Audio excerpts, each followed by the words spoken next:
Ini adalah untuk melestarikan suasana hutan di sekitar kita, sehingga generasi mendatang masih bisa merasakan keindahan alam yang kita nikmati saat ini.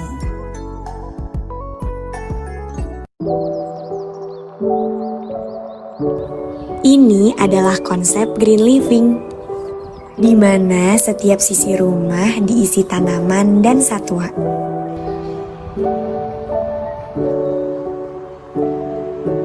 Cara penghijauan sederhana yang bisa kita lakukan untuk menjaga bumi adalah dengan menanam tanaman, kemudian letakkan di lingkungan sekitar, dan membuang sampah pada tempatnya. Mari kita sama-sama hijaukan bumi kita. Tanam pohon, jaga lingkungan, ciptakan dunia yang lebih hijau untuk generasi mendatang. Semangat penghijauan, semangat perubahan.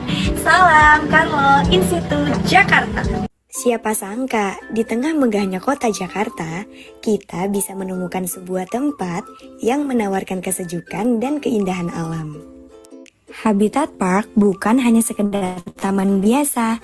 Ini adalah contoh nyata bagaimana penghijauan kota bisa diwujudkan meski di area yang padat. Dengan konsep yang modern namun tetap selaras dengan alam.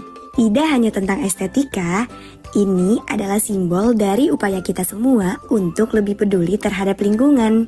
Penghijauan di kota bukanlah hal yang mustahil. Selain menjadi tempat yang menyegarkan bagi pikiran, Habitat Park juga berfungsi sebagai paru-paru kota, menyerap polusi dan menghasilkan oksigen yang sangat dibutuhkan oleh lingkungan perkotaan. Taman ini menginspirasi kita untuk lebih peduli terhadap pentingnya penghijauan, bahkan di area yang terbatas. Ini adalah bukti nyata bahwa penghijauan kota tidak hanya memberikan keindahan, tetapi juga kehidupan.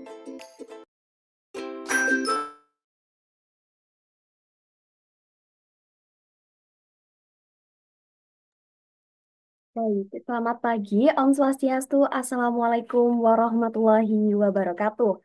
Salam sejahtera bagi kita semua.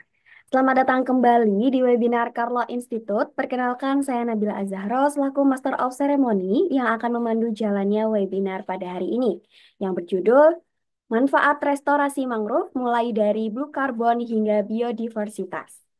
Sedikit kami informasikan kepada Bapak Ibu peserta webinar bahwa Carlo Institute adalah organisasi nirlaba di bawah naungan Kalista Foundation yang berfokus pada gerakan green living dengan moto Ayo Ciptakan Hutan di Mana Saja.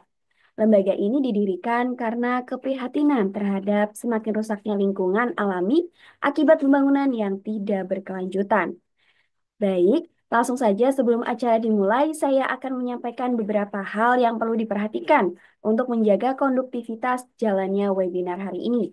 Yang pertama, silakan untuk menonaktifkan audio selama MC atau moderator berbicara, serta saat pemaparan materi oleh narasumber. Dan boleh mengaktifkan audio saat diberi kesempatan berbicara ataupun bertanya. Dua, boleh makan dan minum selama acara berlangsung karena acara ini bersantai namun tetap fokus. Tiga, pertanyaan bisa ditulis di room chat, raise hand, atau bisa mengaktifkan audio secara langsung. Baik, Bapak Ibu peserta webinar, kali ini kita sudah terhubung dengan narasumber kita yang luar biasa pada hari ini, yaitu Ibu Nuranti Anarhis, atau yang disapa Ibu Iis ya Ibu ya. Apakah benar Ibu? Iya benar Kak. Baik. Kayaknya ibu ini kelihatan masih muda. Ini biar enak nyapanya ibu atau kakak aja nih.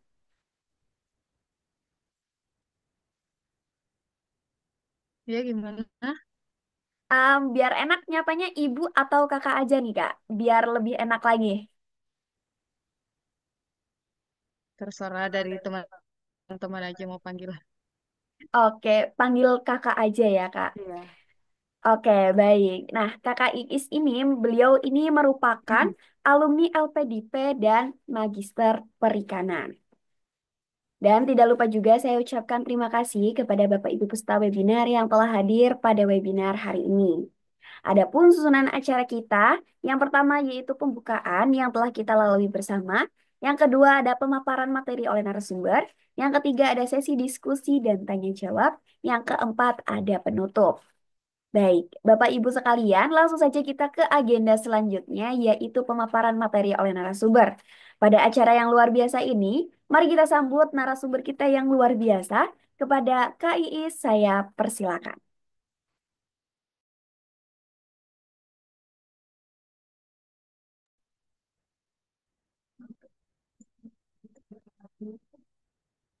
Terima kasih sudah memberikan kesempatan untuk saya mungkin sekadar sharing gimana sih sebenarnya pengaruh mangrove itu mulai dari blue carbon sampai biodiversitas.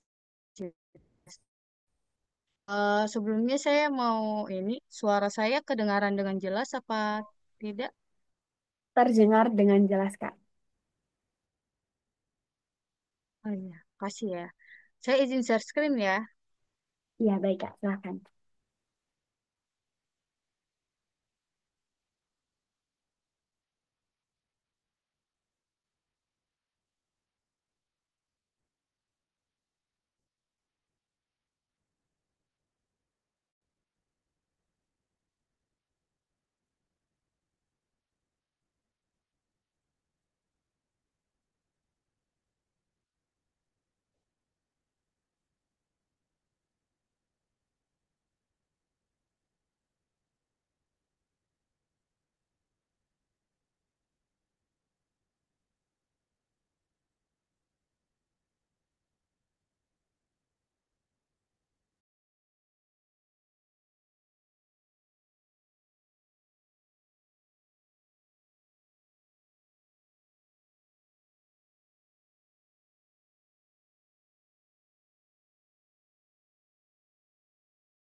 Apa sudah terlihat?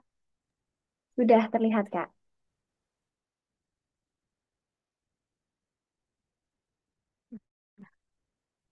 Ya, kembali lagi mungkin hanya sekedar ring apa yang saya tahu dan apa yang eh, sebenarnya menjadi perhatian untuk kita semua bahwa pada kesempatan kali ini saya akan membawakan materi tentang mengenai hutan di antara ombak, bagaimana mengembalikan kehidupan lewat restorasi mangrove itu sendiri, mulai dari blue carbon dan biodiversitas. Nah, yang perlu kita perhatikan yang pertama adalah bagaimana sebenarnya alur ekosistem mangrove itu sendiri, di mana pada ekosistem mangrove itu sendiri dikelilingi oleh beberapa ekosistem lain, mulai dari daratan, kemudian ada estuaria dan hutan mangrove itu sendiri, kemudian ada padang lamun, dan sampai kepada terumbu karang. Nah, di daratan itu sendiri, itu adalah wilayah yang mencakup hutan tropis, lahan pertanian, pemukiman, maupun das atau daerah aliran sungai. Nah, sungai-sungai itu yang akan membawa air atau sedimen, nutrien dari daratan menuju pesisir.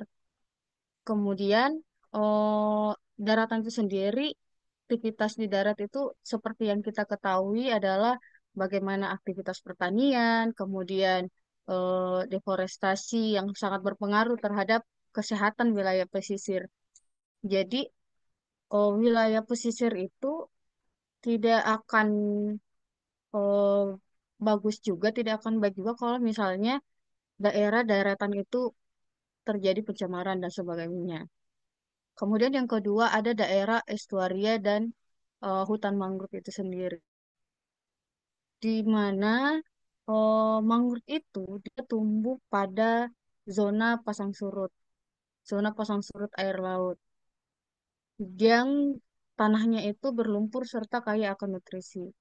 Sebenarnya banyak sekali fungsi mangrove itu sendiri. Di antaranya itu tadi yang akan kita bahas adalah dia menyerap karbon atau blue carbon, kemudian eh, meredam gelombang, ataupun badai pada daerah pesisir itu sendiri, sehingga bisa mencegah abrasi dan segala macamnya.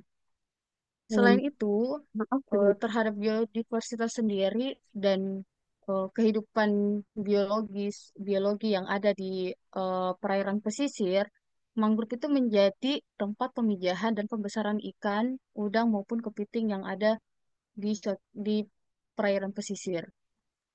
Dan kemudian dia juga bisa menyaring polutan dari daratan sebelum masuk ke laut.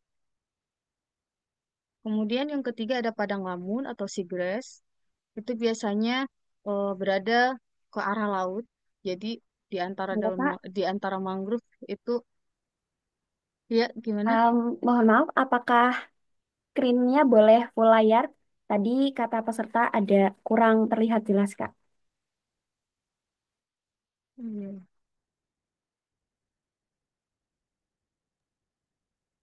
Soalnya kalau di layar kami ada dua layar, wajah kakak dan Oh, filenya. Apakah bisa hanya file saja yang ditampilkan, Kak? bisa. Baik, Kak.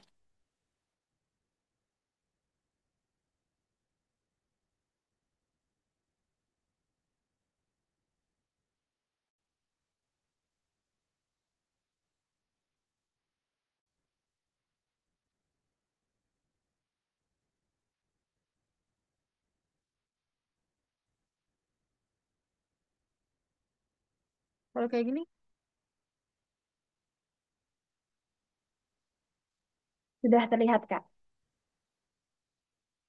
udah. Ya, lanjut ya mungkin ya.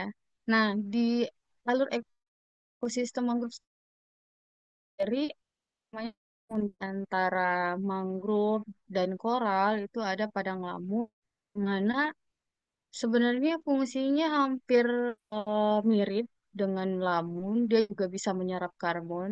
Cuman daya serap karbon yang lebih besar itu ada pada mangrove. Kalau padang lamun sendiri, fungsi utamanya itu dia lebih menstabilkan dasar laut. Kemudian itu merupakan habitat bagi penyu, ikan-ikan kecil, duyung. Kemudian dia juga bisa menyaring air laut dan memperbaiki kualitas air. Jadi sebagai biofilter yang ada di laut juga itu adalah fungsi dari padang lamun itu sendiri. Kemudian di laut sistem ada sebelum sampai ke lautan dalam ada koral koral atau terumbu karang yang merupakan rumah untuk bagian ribuan spesies ikan, ikan moluska ataupun krustasia. Kemudian itu merupakan pelindung garis pantai dari ombak yang besar. Kemudian eh, kalau dari sumber ekonomi sebenarnya ketiga-tiganya bisa menjadi sumber ekonomi dalam bidang perikanan terutama di pariwisata. Mengapa sebenarnya restorasi mangrove itu penting untuk blue carbon? Ya, seperti yang saya sampaikan tadi bahwa mangrove dan blue carbon itu memiliki kaitan yang erat, di mana salah satu ekosistem yang menghasilkan blue carbon yang dapat menyimpan karbon lama itu ada di mangrove. Bahkan lebih lebih besar serapannya dibandingkan dengan hutan yang ada di daratan. Nah, mangrove itu menyimpan karbon di biomasa atas atau antara daerah batang, daun. Kemudian dia juga menyimpan hampir seluruh tubuhnya itu tubuh tumbuhan si mangrove ini itu menyimpan karbon itu sendiri sampai akar bawah tanah, kemudian di tanah yang berlumpur pun yang disimpan oleh si mangrove ini, yang dipakai untuk si mangrove ini itu juga menyimpan karbon menyimpan blue carbon. Kemudian, eh, lo- apa sih manfaat restorasi mangrove untuk blue carbon? Nah, manfaat restorasi itu sendiri adalah bagaimana mengembalikan fungsi dari si mangrove tadi ini supaya penyimpanan karbonnya itu bisa lebih stabil. Penyimpanan karbonnya bisa lebih lama, kemudian dia akan menjadi investasi masa depan. Blue carbon sendiri yang ada di mangrove itu menjadi investasi masa depan bagaimana bisa memenuhi kebutuhan blue carbon itu sendiri di masa depan. Kemudian eh, manfaat restorasi yang kedua adalah mencegah pelepasan karbon dari tanah yang rusak. Karena selama ini eh, dengan banyaknya aktivitas di daratan, dengan banyaknya aktivitas daratan dalam artian mungkin eh, pelaku budidaya, kemudian aktivitas di lautan yang eh, penangkapan dan segala macamnya, itu menjadikan tanah bisa rusak. Sedimen-sedimen yang ada di tanah itu rusak sehingga eh, pelepasan karbonnya terbilang cepat untuk saat ini. Kemudian mungkin yang ketiga adalah mitigasi perubahan iklim yang berbasis alam. Jadi dari restorasi mangrove itu sendiri, kita bisa melakukan mitigasi perubahan iklim yang secara berkala, tidak secepat yang seperti yang kita rasakan sekarang.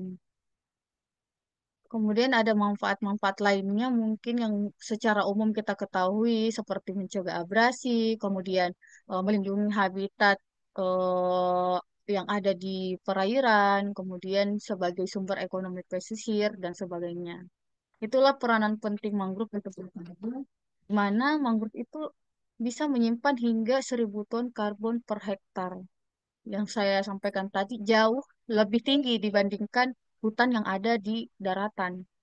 Itulah eh, kenapa kita penting untuk mengetahui satu satu ekosistem saja kita ketahui dan kita sudah dapat gapnya bagaimana restorasi dan sebagainya itu bisa menjadikan investasi yang besar. Selama ini tuh orang jarang melihat bahwa ternyata ada eh, emas hijau di daerah pesisir ini. Banyak orang yang tidak sadar, mulai dari mereka membuang sampah dan segala macamnya, itu kan juga mempengaruhi bagaimana ekosistem dari si mangrove ini dia bisa menyimpan blue carbon itu sendiri. Kemudian kita melihat ada studi kasus tentang kenapa sih restorasi mangrove itu gagal karena orang-orang banyak lupa akan si mangrove ini itu punya jenis dan lahan yang tidak sesuai dengan kehidupan mereka. Anggaplah si mangrove ini itu adalah manusia juga yang punya wak- punya tempat sendiri untuk dia bisa tumbuh dan hidup di situ. Nah, masalahnya yang sering terjadi adalah di mana banyak program restorasi mangrove di Indonesia gagal karena penanaman jenis mangrove yang tidak sesuai dengan kondisi lahan. Seperti yang saya sampaikan tadi bahwa misal jenis contoh kasus di daerah pesisir utara Jawa antara Demak, Subang dan lain itu dia melakukan penanaman rhizopora di area bekas tambak yang masih aktif atau terlalu tergenang. Itu seperti sependek pengetahuan saya bahwa rhizopora itu dia membutuhkan sedimen tanah yang jangan terlalu tergenang dalam artian masih harus yang berlumpur dan segala macamnya. Kemudian eh, program restorasi yang gagal juga itu berdasarkan penanaman di daerah pasang surut yang terbuka tanpa perlindungan gelombang. Jadi memang betul-betul yang eh, tiba-tiba air pasang, tiba-tiba air surut, itu juga ternyata kurang diperhatikan dalam program restorasi mangrove itu sendiri. Selain itu, kesalahan yang sering terjadi juga adalah bagaimana teknik dalam menanam yang tidak memperhatikan substrat tanah, salinitas, bahkan sampai ke dinamika air. Seperti yang saya jelaskan tadi bahwa namanya makhluk hidup ya pasti perlu penyesuaian, perlu adaptasi juga terhadap lingkungan baru. Contoh kalau misal kita mau eh, anggaplah tanaman di daratan pun juga seperti itu, apalagi ini tanaman yang dia punya apa aktivitas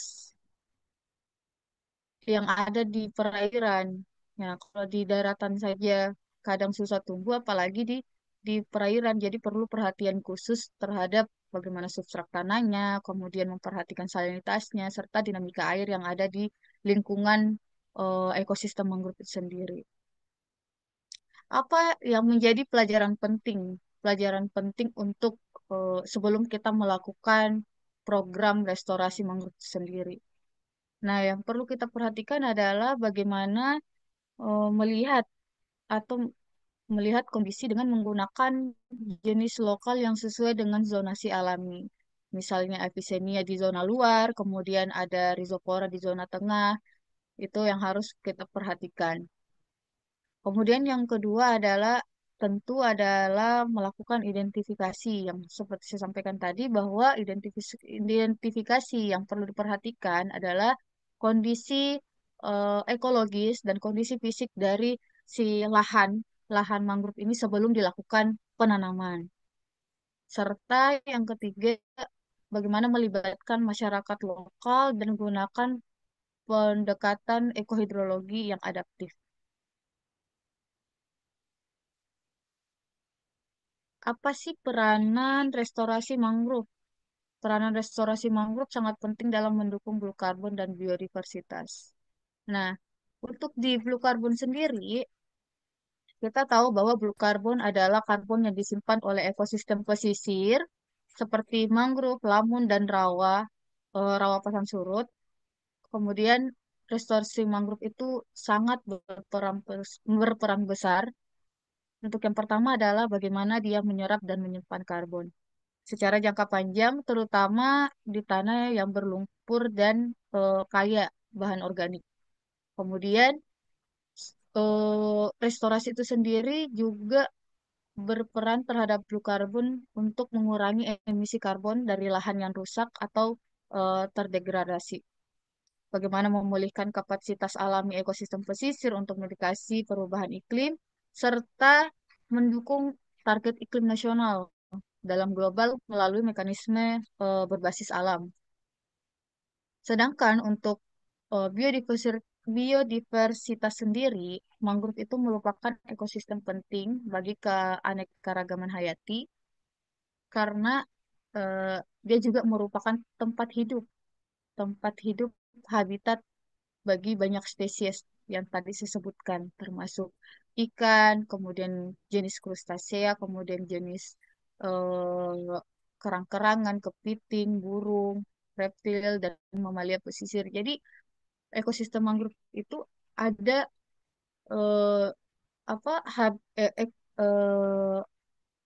habitat merupakan habitat dari spesies darat, kemudian ada dari spesies spesies laut juga yang tinggal hidup di situ.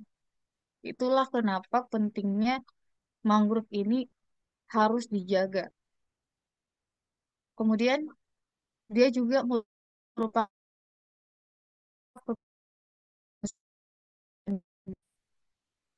untuk nursery ground. Nah, coba teman-teman bayangkan kalau si mangrove ini tidak ada. Otomatis untuk tempat pemijahan berarti tidak ada bibit yang secara alami di perairan yang bisa tumbuh di situ dan bisa berkembang di situ.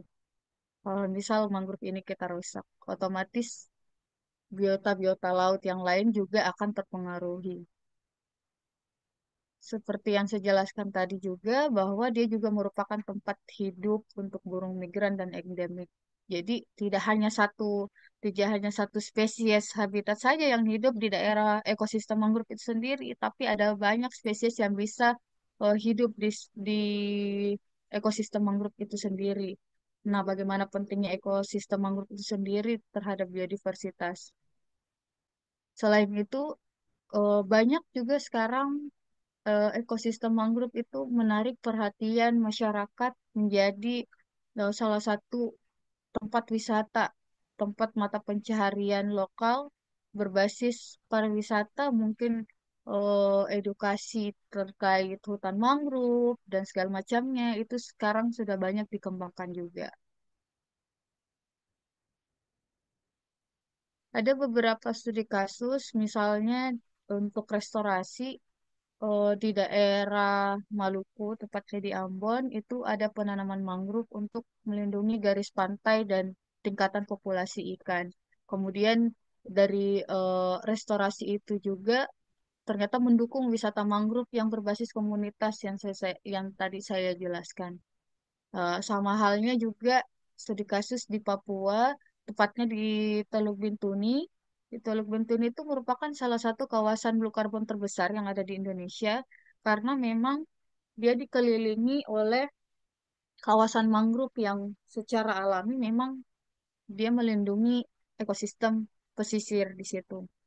Nah, di Papua itu sendiri, di Teluk Bintuni itu sendiri, adanya peran adat yang kuat untuk melakukan perlindungan hutan itu yang menjadikan si ekosistem mangrove di daerah tersebut itu subur, berbeda dengan daerah-daerah lainnya, serta kolaborasi dari lembaga swadaya masyarakat, pemerintah dan masyarakat setempat itu untuk melakukan restorasi itu, dia sangat memperhatikan eh, sangat memperhatikan hal-hal tersebut, berbeda dengan beberapa daerah di tempat lain.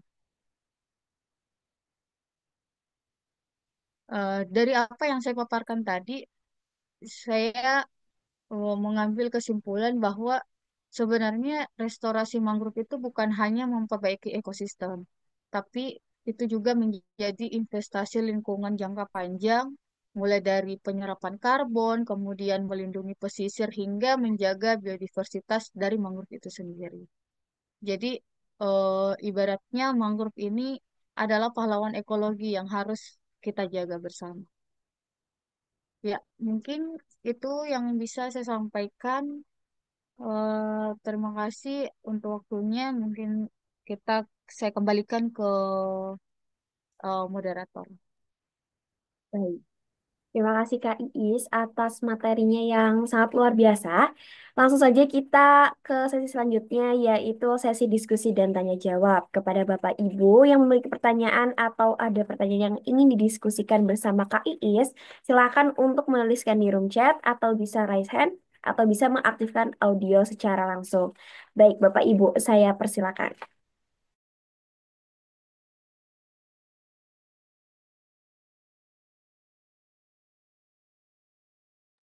Di sini sudah ada satu pertanyaan Kak di room chat dari Bapak Muhadir. Dari contoh kasus ini, izin bertanya, di mana lokasi yang berhasil sebagai referensi dalam restorasi mangrove ini, Kak? Silakan dijawab, Kak.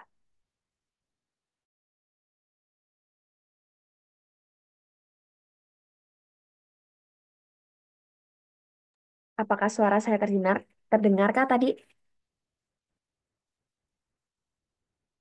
Boleh diulang, Kak? Oke, pertanyaannya seperti ini, Kak. Dari contoh kasus seperti ini, apakah ada lokasi yang berhasil sebagai referensi dalam restorasi mangrove ini? Seperti itu pertanyaannya, Kak.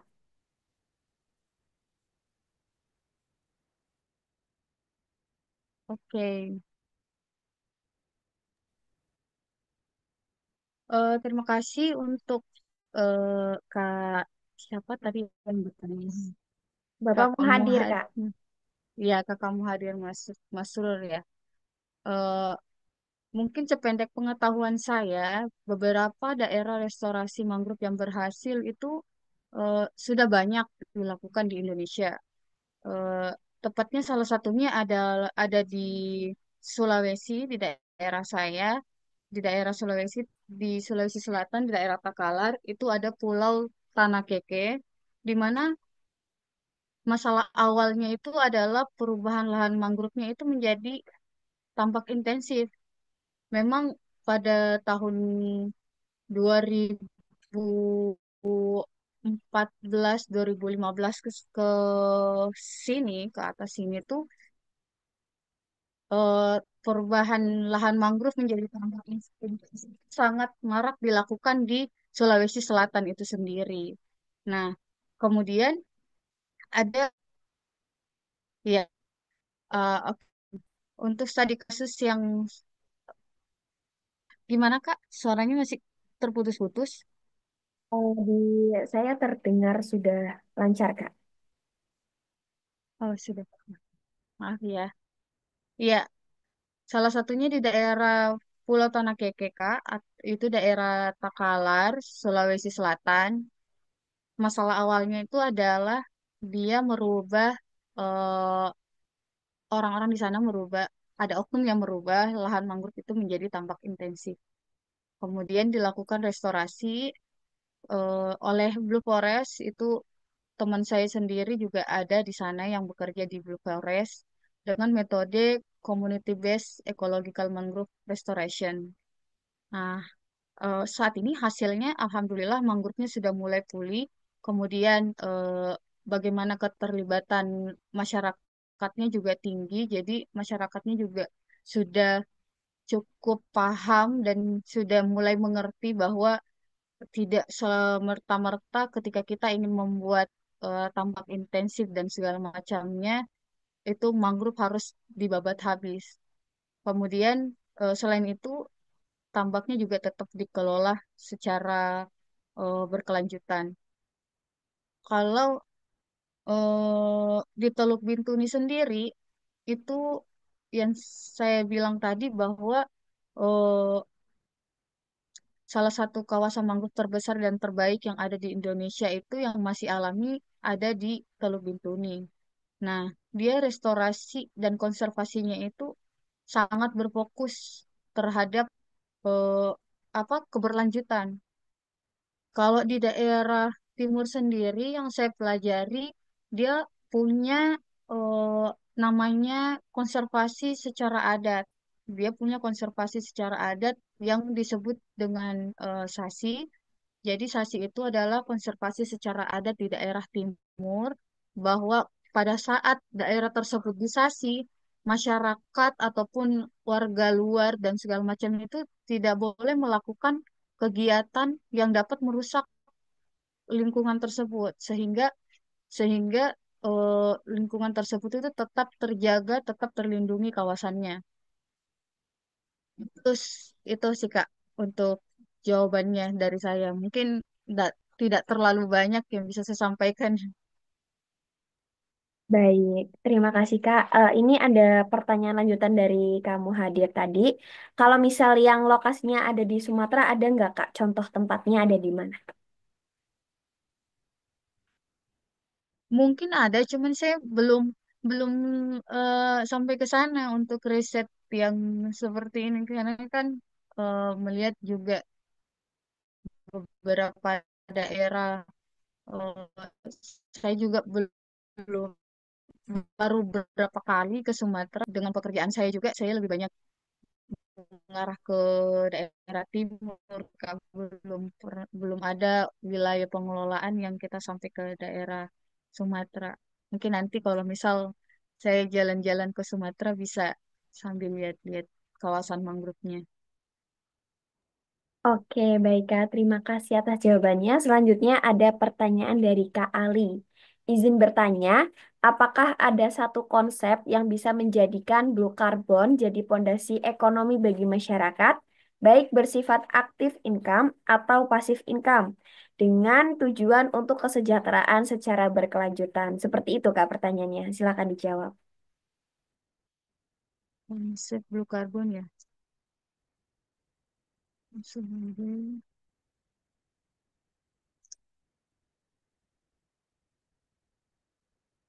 passive income.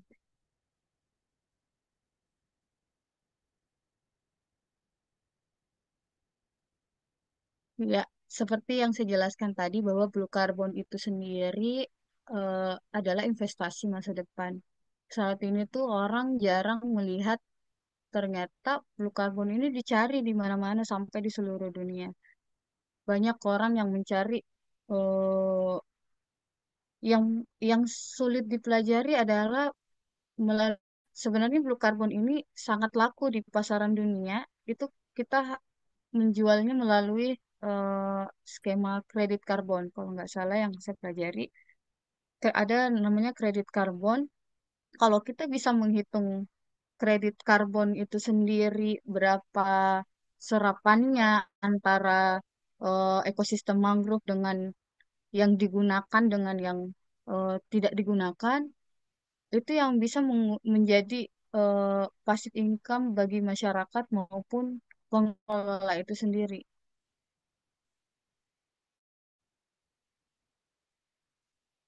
Di Indonesia sebenarnya sudah ada beberapa proyek dari apa namanya, penjualan kredit karbon ini sendiri, termasuk yang saya sampaikan tadi di Bintuni di daerah Papua Barat, kemudian di daerah Kalimantan, mungkin ada Kalimantan Timur, itu daerah di Berau. Kalau teman-teman tahu, di Berau di Kalimantan Timur itu juga merupakan salah satu daerah proyek untuk kredit karbon.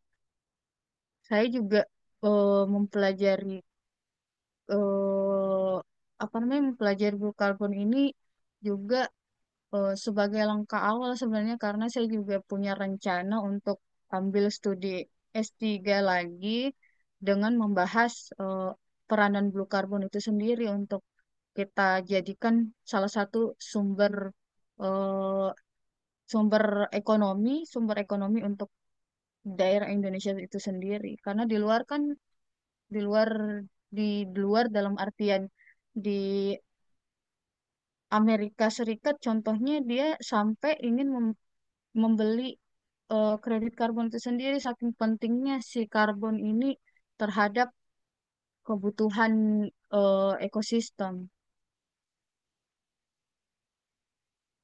Itu sih. Oke, baiklah. Gimana Kak Ali? Apakah jawabannya sudah cukup?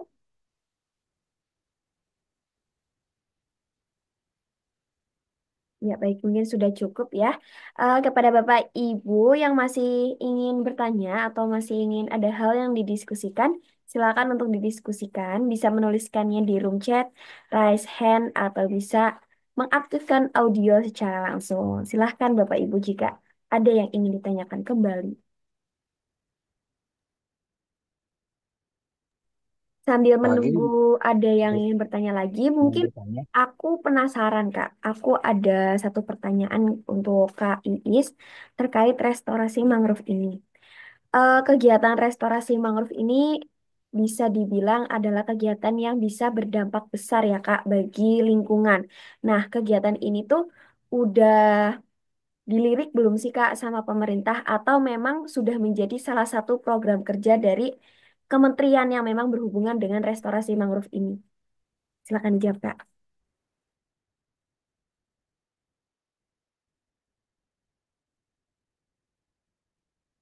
Terima kasih eh, Mbak untuk pertanyaannya. Restorasi mangrove itu sudah banyak dilakukan, terutama apalagi berkaitan dengan pemerintahan. Ada memang beberapa program-program dan ada memang beberapa NGO yang terlibat dan bekerja sama dengan kementerian untuk melakukan restorasi mangrove itu sendiri. Termasuk juga pemerintah daerah juga sudah banyak aware dengan kegiatan restorasi mangrove itu sendiri. Cuman yang seperti saya sampaikan tadi bahwa seringkali permasalahan yang kita temukan di lapangan adalah bukan eh, bukan bukan apa ya, bukan programnya yang salah, tapi lebih ke pelaksanaan programnya yang kurang memperhatikan wilayah untuk dijadikan tempat restorasi mangrove itu sendiri. Sehingga setelah dilakukan penanaman, seringkali mangrove yang ditanam itu tidak ada yang tidak tumbuh, kemudian ada yang batangnya belum kuat tapi sudah ter tergerus dengan ombak, karena kan masing-masing jenis mangrove itu sendiri juga punya lahan yang dia inginkan sendiri. Kayak rhizopora, dia tempatnya di daerah tengah, dan yang paling depan ada jenis Avicennia dan lain-lain. Itu tergantung dengan kekuatan si mangrove itu sendiri. Kemudian yang jarang orang perhatikan juga adalah musim musim terhadap perairan itu sendiri yang tidak dilihat bahwa ketika kita menanam di musim ini, apakah pasang surutnya itu akan jauh lebih eh, ibaratnya kalau kita menanam di bulan sekian, misal ada angin angin timur, ada angin barat yang di mana air itu dapat mempengaruhi struktur dari ekosistem mangrove itu sendiri, itu jarang sekali orang memperhatikan itu. Biasanya karena dikejar deadline, biasanya karena dikejar deadline pelaksanaan program kegiatan sampai orang tidak memperhatikan itu. Jadi jangka jangka tahan lamanya si mangrove bertahan ini dari dari pasang surut itu tidak ada gunanya. Jadi kayak investasi bodong juga melakukan restorasi mangrove tapi tidak memperhatikan situasi dan kondisi yang seharusnya gitu. Kalau program-programnya sudah banyak Kak dilakukan. Bahkan sampai ke mahasiswa-mahasiswa sendiri juga sudah sering melakukan penanaman itu sendiri. Ya, baik, Kak. Tadi kan sempat dibilang ya, cuman ada di Itu sih. waktunya, kapan untuk menanam. Nah, dari Iya, waktunya yang sendiri ini, yang perlu diperhatikan. ya, kapan nih, Kak? Kira-kira waktu yang memang cocok dan efektif untuk kita melakukan kegiatan itu. Mungkin itu bisa jadi acuan bagi teman-teman yang di sini jika ingin melakukan kegiatan ini, Kak. Iya.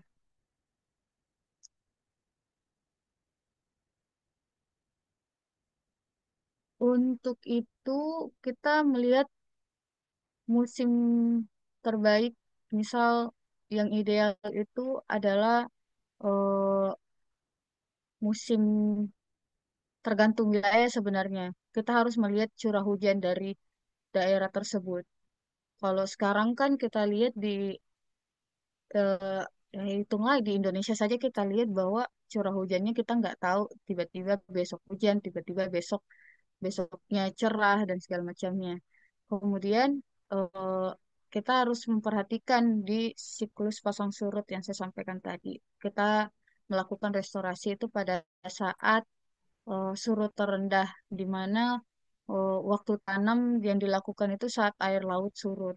Jangan melakukan penanaman pada saat waktu pasang atau pokoknya surut terendah. Jangan jangan juga yang eh, pas pasang sedikit pun itu juga sebenarnya mempengaruhi karena tanahnya pasti akan lembek kan. Jadi si akar dari si mangrove ini belum belum kuat untuk ditanam tapi udah kena lagi gitu. Kemudian melihat waktu lokal tadi yang saya sampaikan ada sebenarnya untuk setiap daerah itu kan juga waktu lokal atau eh, variasi regional. Variasi regional di mana mungkin di daerah Indonesia Timur itu musim hujannya bisa berbeda dibandingkan di daerah Jawa dan Sumatera. Kemudian eh, penyesuaian waktu penting berdasarkan bagaimana iklim mikro dan pola cuaca lokal. Di daerah Maluku mungkin hujannya justru banyak terjadi di bulan April dan Juli, kemudian di daerah lain ada yang dia hujannya dari Januari ke April. Itu itu yang harus ini. Beberapa hal yang perlu dihindari juga saat melakukan penanaman itu jangan melakukan penanaman pada saat musim kemarau panjang. Itu menghasilkan tanah yang terlalu kering, kemudian salinitasnya bisa tinggi sehingga bibitnya mudah mati karena kekurangan nutrien dan segala macamnya. Sama musim badai atau gelombang tinggi. Itu juga bibit bisa rusak oleh abrasi yang saya sampaikan tadi. Itu mungkin dari saya. Oke, terima kasih Kak atas jawabannya. Ini ada pertanyaan lagi nih Kak dari Kak Ali. Izin berdiskusi dengan chat Kak. Apakah ada tips sederhana yang dapat diaplikasikan oleh masyarakat terkait kelembagaan, Hmm. administrasi, dan hal lainnya?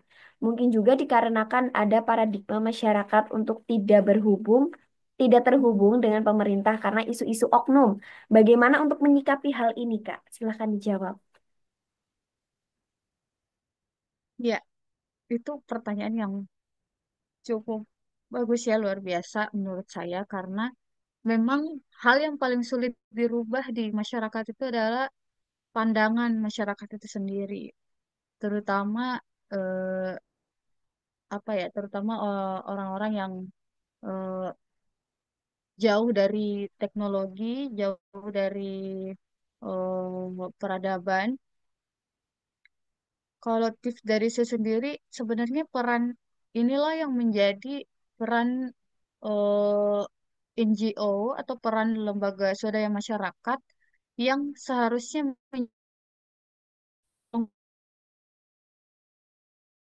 mengedukasi, tapi jadi holder berperan untuk menyampaikan beberapa informasi atau informasi-informasi terkait ini loh pentingnya restorasi, ini loh pentingnya menjaga mangrove, ini loh pentingnya eh, lingkungan yang jauh dari sampah dan segala macamnya.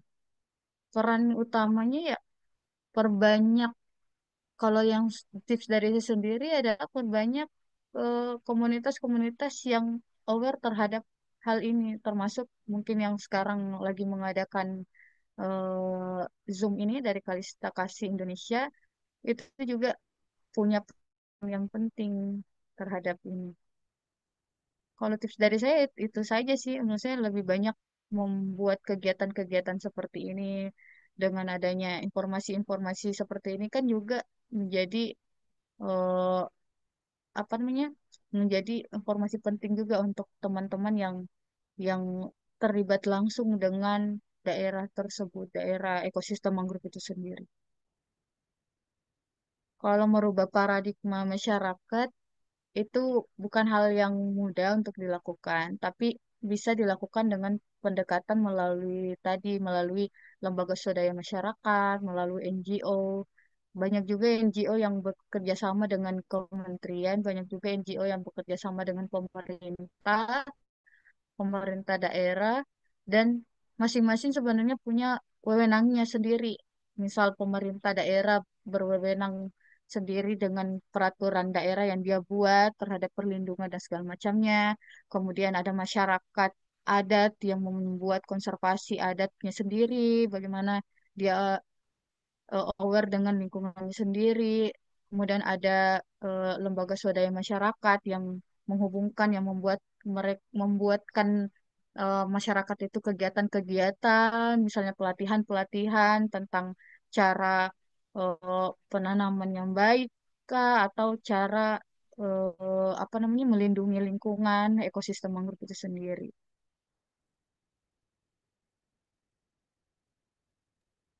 Oke, baik Kak. Terima kasih atas jawabannya. Mungkin pertanyaan dari Kak Ali tadi sekaligus menutup sesi diskusi dan tanya jawab kali ini. Baik Bapak Ibu sekalian, untuk sesi diskusi saya cukupkan sampai di sini. Bagi Bapak Ibu yang masih penasaran atau pertanyaannya kepikirannya nanti, belum kepikiran sekarang, boleh bergabung di grup chat yang sudah tersedia linknya yang sudah dikirim oleh admin di room chat. Dan bagi yang ingin sertifikat juga jangan lupa untuk menghubungi admin. Baik, sebelum acara yang luar biasa ini ditutup, kepada Kak Iis, silahkan untuk menyampaikan closing statement terlebih dahulu. Silahkan Kak.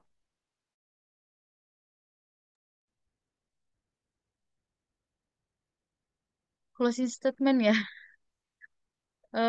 Sebenarnya tidak banyak yang ingin saya sampaikan sebagai closing statement, tapi yang perlu kita semua, bukan cuman saya, pokoknya bukan cuman saya, kita semua harus sadar dan harus aware terhadap eh, isu lingkungan itu sendiri, terutama bagaimana menjaga ekosistem mangrove itu sendiri.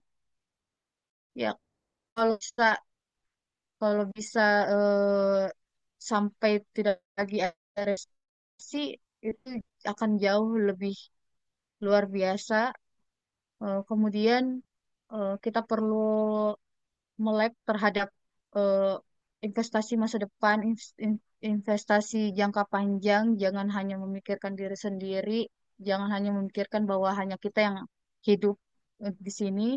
Yang perlu kita perhatikan juga bahwa ternyata masih banyak potensi-potensi lain yang bisa diambil dari ekosistem mangrove itu sendiri, terutama blue carbon dan bagaimana menjaga biodiversitas dari ekosistem mangrove itu sendiri.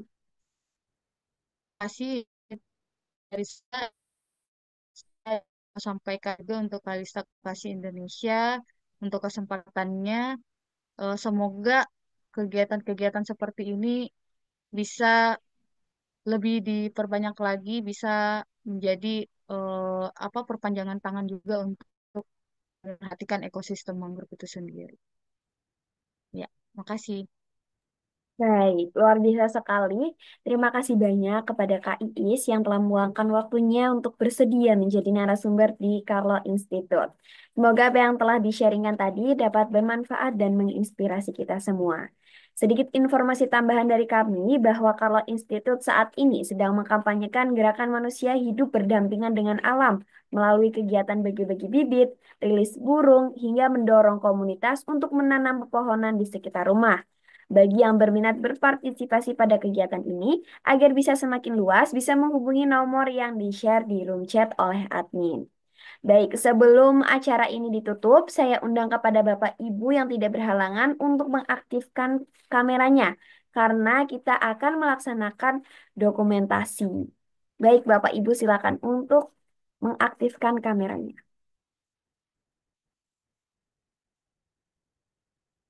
Baik, mungkin yang lain sedang berhalangan. Langsung saja saya pandu dokumentasinya. Pertama, gaya formal terlebih dahulu. Saya pandu dalam hitungan 3, 2, 1. Baik, untuk gaya yang kedua kita melambangkan huruf C. Huruf C, Bapak Ibu. Melambangkan Carlo Institute dan Kalista Foundation. Saya pandu dalam hitungan 3, 2, 1. Baik. Untuk gaya yang ketiga mungkin dari Kak Iis ada rekomendasi gaya Kak?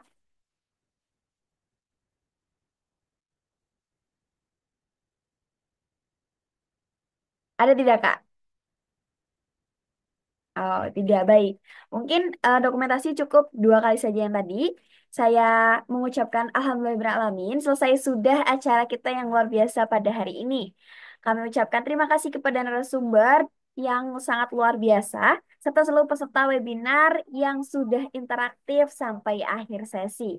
Sebelum ditutup, kami juga memohon maaf apabila ada hal yang kurang berkenan. Semoga acara ini dapat menginspirasi kita semua. Saya Nabila Az-Zahra, pamit undur diri. Wassalamualaikum warahmatullahi wabarakatuh. Sampai jumpa di webinar selanjutnya. Terima kasih Kak Nabila, Kak Iis. Menurut kamu, sukses itu apa? Menurutku, sukses itu bisa membuat papa mama bahagia. Kalau kamu? Menurut aku, sukses itu bisa membuat kita bahagia. Kalau kamu? Kalau aku sih bisa masuk surga.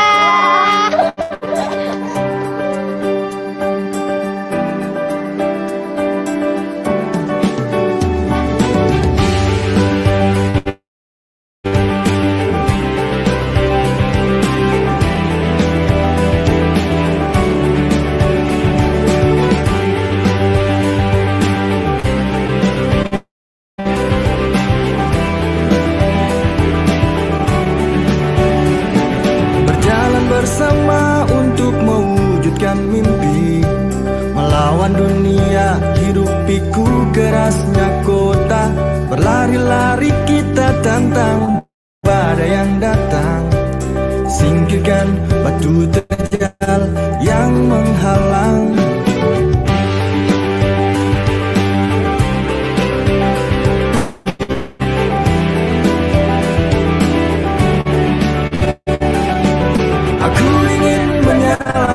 Api denganmu, api yang tak pernah terlihat sebelumnya, berkobar rasa ini di dada. menyongsong masa depan yang cerah bersama. Sukses, pegang pundakku dan terbanglah sukses. Gapai semua mimpimu. Sukses, buktikan kepada mereka. Oh, walau tak mudah asal kita tetap bersama.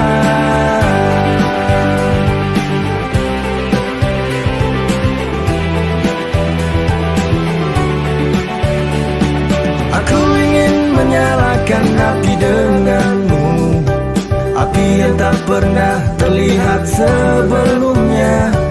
Berkobar rasa ini di dada, menyongsong masa depan yang cerah bersama. Sukses, pegang pundakku dan terbanglah sukses. Gapai semua mimpimu. Sukses, buktikan kepada mereka. Oh, walau tak mudah asal kita tetap bersama.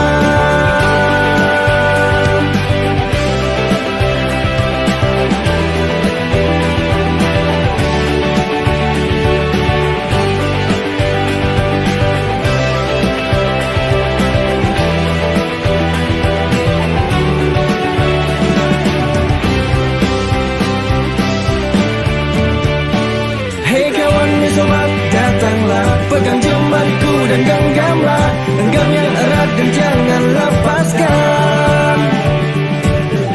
Hei kawan, datanglah, genggam tanganku dan jangan lepaskan. Sukses, pegang pundakku dan terbanglah. Sukses, untuk menggapai semua mimpimu. Buktikan kepada mereka. Oh, walau tak mudah asal kita tetap bersama.